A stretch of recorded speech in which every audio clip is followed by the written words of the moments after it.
Ooh, it's been so long since I've heard my voice in my ears. And with so long, I mean not long ago because I'm doing Vlogmas and I'm hearing it every single day. I was actually going to start with, hey, long time no see, because I haven't like recorded one of these podcasts for so long, but I've been doing Vlogmas, so I feel like we've seen each other every day in a way. So yeah, if you are not caught up to it, maybe you can go watch my Vlogmas videos if you want, but if you're not into that, that's okay too. Welcome back to the podcast. I've neglected this for a little bit, but today I'm back with another topic that probably goes way too deep, but I feel like I kind of want to talk about it because it's been on my list for a long time. And today feels just like the day to talk about social anxiety. Wow, we're going in it straight away. It's like, wow, hey, hi, nice, okay, and then we're going deep into anxiety talk, I guess. No, I don't want this to be like an anxiety talk in a way, or where it's gonna be like very down heavy or something. I just want this to be like an open discussion, if that makes sense. Maybe some of you can even share your like experiences down in the comments below, because I feel like this is a topic that a lot of people struggle with in one way or another. I think there's no perfect social human being. There might be extroverts that are very good at being always social and like being good in every social interaction or situation. For me, that's not the case. It's always a struggle. It's always been a struggle, and it's always going to be a struggle. But I have found my ways to cope with it, or my ways to improve in ways. I feel like I'm repeating myself already so much. Maybe I shouldn't have like started recording a podcast before knowing if my vocabulary is up to date today. Well, you've got to deal with it, okay? We can make like a short game out of it again. Like count whichever word I say most or something. Right, social anxiety. I feel like if I had to diagnose myself, and I'm not a therapist nor am I a doctor, I've been struggling with this since high school. I feel like I've been a very normal elementary school kid. I would even go as far as to say I was an extroverted elementary school kid because I just loved being outside, playing with different people, playing with friends. I had actually no qualms going up to people or going up to new people that I didn't know yet. But it was also kind of like my elementary school was very in like that village. Everybody already knew each other. I feel like everybody who didn't know each other was just easily getting along anyway because we're all invited to the same birthday parties and stuff like that. And that way, I guess it was easy to socialize as a child. And then, because I was a very creatively driven child, I naturally had like my alone time, I guess, when I was just doing creative stuff, drawing, painting, playing with my brother, building up Lego stuff and stuff like that. I feel like I had the natural balance. There was no thinking about, ooh, am I going to talk to this person or not? And I feel like even like my parents would say that I was a very social kid, if maybe like a little bit more on the shy side, yes.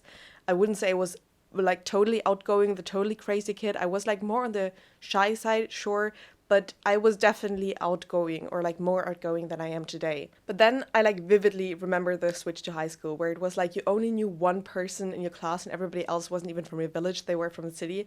And the city girls were like miles ahead of me. Like I was rocking up there with my full village core stuff, I guess, and they were already like wearing mascara or like having these cool scarves and the Ugg boots or something. I don't know what was trend back then. I was just wearing whatever my mom bought me, and she bought most of the stuff, I feel like, in the guys area or something.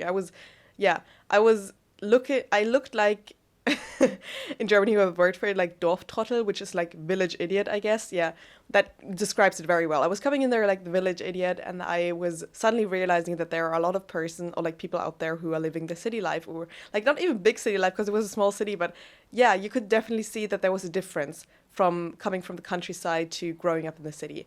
And that intimidated me because I didn't know how to deal with these people. I knew how to deal with the people from my hometown, and I knew how to deal with all the children there.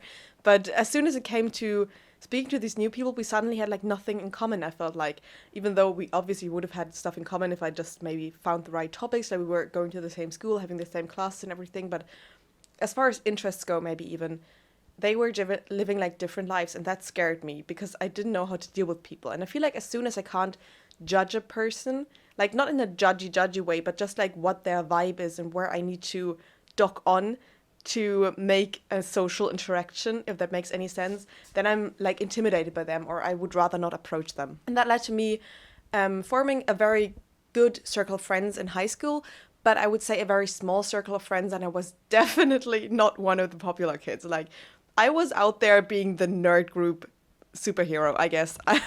That was my thing. Then I got braces, and I got glasses, and I got acne. And these three things together just are not a like recipe for being popular.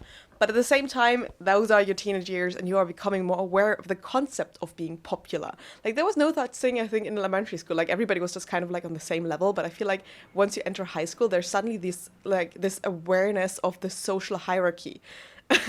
And I was very aware that I was not on top of the social hierarchy or something.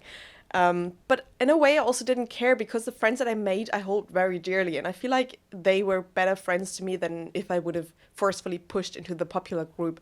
Not that I would have gotten there because, as I just said, like braces, acne, and glasses are a recipe for disaster. Couple that with bad fashion sense and weird personality, and you've got yourself a nerd, I guess. So that was how I spent my high school years. But I feel like during those years, also my social anxiety got worse and worse as it went on.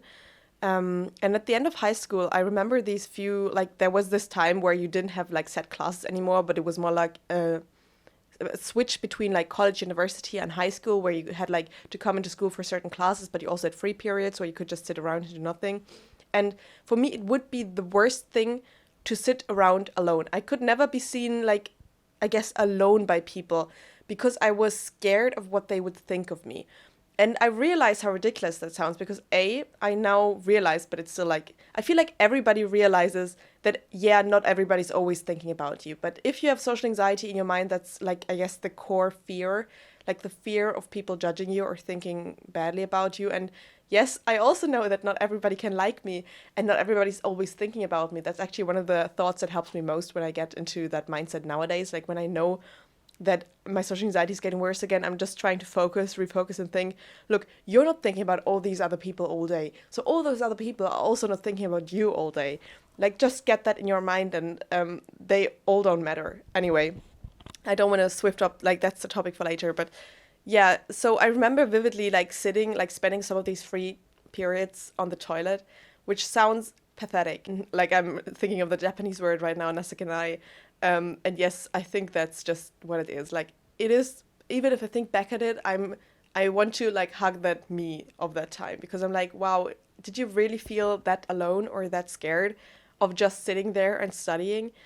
Or could you not have like mustered up some courage and just sat down with other people? I think the me back then would have never done that. I would have never approached a person, even if they were like in my math class or something. I would have never been like, oh, can I sit with you? Because the fear of rejection was so high back then. So I was very scared and timid back then and would always avoid unnecessarily social stuff or social parties. And yeah, I also never went to big parties in my teenage years. I never went out to the disco like some other people were doing once they turned 16. I never stayed out long. I never drank a lot of alcohol. I guess I was the very, very good kid. Like my mom was even scared. She was like, "Are you okay? Like I want you to go to parties. You can go and enjoy yourself. You know that, right?" But I couldn't do that. It was not me back then. But I also realized that I had this problem. I was like, of course, if you sit at the toilet alone and like go through your stuff, you realize that, oh my God, you have a problem. Like this is not normal. And I wanted to challenge myself, and that's why I actually applied. I knew that I didn't want to go to university right away because I feel like I was not grown up enough. I could see it in myself. I could feel that I am not a person yet, in a way. So I wanted to grow up a bit and like get over this at least a little bit so I could function in the university setting and not like, I don't know, run away from all social interactions. That's why I applied for the au pair year back then, why I applied to go to Ireland. Because I knew that if I would go abroad all by myself, I would have to go out of my comfort zone and I would have to try to make friends. And also, it would be an environment where I know nobody. So it was easier for me to do things that I would be scared of maybe in my hometown because I was like, oh, all these people know me. But over in Ireland, like nobody knew me. I could invent a new person and try to build her up. So that is what I did, and it actually helped a lot. Like it helped a bunch to be somewhere where nobody knows you. And it's a thing that I would really recommend to people struggling with social anxiety, just putting yourself into a space where nobody knows you. Because I feel like then these like thought of people judging me gets smaller and smaller because there's this other thought which is like I'm never gonna see these people again after I leave. And I actually made a few friends in Ireland and I made a few great experiences going out and stuff. And I realized, wow, there's more to the world than sitting on a toilet alone, you know. And I also realized that whenever I tried something that seemed scary in the first like thing, like for example meeting somebody that I've just written with, or meeting new people from a friend group where I was like, oh my God, I don't even know if those two groups are gonna mesh well. And these experiences always showed me that nothing is ever as bad as you make it out in your head. Like your head always creates the worst scenario. And the real life scenario is usually nothing like it. It's usually even a great experience. And even if it's not, then it's not that bad either, because the time is just flowing and flowing and flowing. There's no going back. And when something happened, well, it happened. But I guess you can always get over it because there's always going to be another chance, another day. So I think I collected a lot of good mindsets during that time, a good practices that would help me when I was getting too scared or too anxious. Um, I am gonna say though, I was not perfect during that time as well because I was living like with this host family, and that host family was so kind to me. Honestly, they were the kindest people in the whole world. It was nothing against them, it was me, it was my head. But sometimes I would be scared to like go up to the kitchen at night and make myself something to eat because like, oh my god, the mom and the dad are watching TV right now. I can't just intrude on their TV time and go to the like fridge, even though I was living there as well, and they were like, do whatever you want in the house. There was no like restrictions for me there. But I was just so anxious about these things sometimes that I would just like I would rather stay coped up in my room sometimes than interact, like at least even like small interactions. I didn't want to go to the kitchen to meet somebody to talk because sometimes I don't want to have to think about what to talk about in a way, if that makes any sense at all. So I was sometimes still in the habit of avoiding situations that might make me uncomfortable. And this avoiding habit, I think, is like a core thing that I'm trying to really get rid of because I'm avoiding just my life in a way. As soon as you're developing a habit of avoiding something that you're afraid of, that is what makes it worse. Because, like, then every time you do it, you're reinforcing that fear.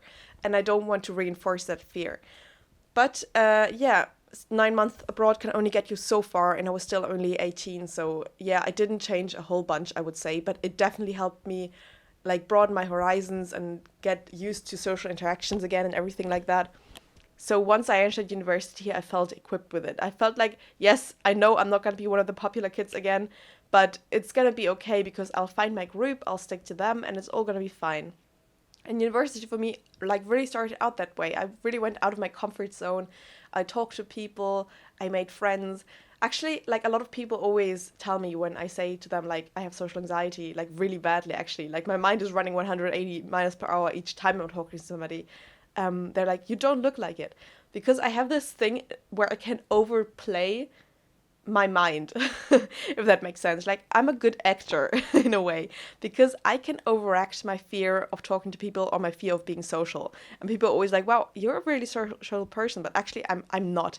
I'm not social at all. I hate trying to force myself to be social. I like it usually when I'm in the situation then because I also don't like being alone for so long. And also, honestly, it's like bad for my mind to be alone for long. Yeah, I'm really good at acting like I am a social person. And I'm also really good at acting like I know how to do small talk or how to make friends. Like sometimes even I'm surprised that some people coming back to me, I'm like, oh my God, they will hate me or something. And then they would want to meet again. I'm like, wait, did I make like a good impression? I thought I was being the most awkward person ever again. So even though I sometimes think that I can't do stuff like that, I'm actually very good at pretending to be good at it, I guess. Or I like am slightly good at it because I can like I said, this thing at the beginning where I was like, oh, I can't read these people from the city. If I feel like I have a good sense of reading people and then knowing which person I have to be. Which ties into the social anxiety thing again, though, because I am a person who will never be themselves around you unless we are very, very good friends. Because I will always act in a way that I think you will like me. And that is something that I'm also trying to get rid of because that's not being true or honest to myself as well. And it's not catering to my fear as well, trying to pretend to be another person just so that people can like me. I have to accept that not everybody will like me, and that's going to be okay. And here, actually, I want to tie in YouTube because YouTube has helped me a bunch as well trying to overcome this because I'm trying to fully be myself in front of the camera. And by doing that, and even though like I know that people will find these videos and think they're cringe, or even I'm like, oh my god, what will people in my real life think of me when they see my videos? Because I'm like, oh my god, they will see this version of me that's totally cringe or awkward or I don't know, or too honest or too deep or too that I shouldn't care about this. Like I don't care. I should not care what people think about me because I know that the people who care about me and who are my friends, they will be my friends even though I'm doing this, or even, or like because I'm doing this, maybe even because I'm just being myself. So yeah, I think that's in a way you do really help me with that, trying to be myself more authentically. And I hope that someday this will transcend into my life where I can fully be the person that I am in front of anybody, and not care too much about what they will think, or just care about how they might like me or not like me. Um, so yeah. So yeah, in a way, I guess my story doesn't sound too dramatic, but I want to tie in that I am still in this habit of avoiding things that I'm scared of, and I'm still in the habit of breaking off interactions once they get too much for me. And this might be halfly because I am an introvert and I don't enjoy like long social interactions, but it's also because I'm still scared of long social interactions, or I'm still scared of people judging me, and I'm scared of the unknown. Like once I can't plan something, I'm scared of it.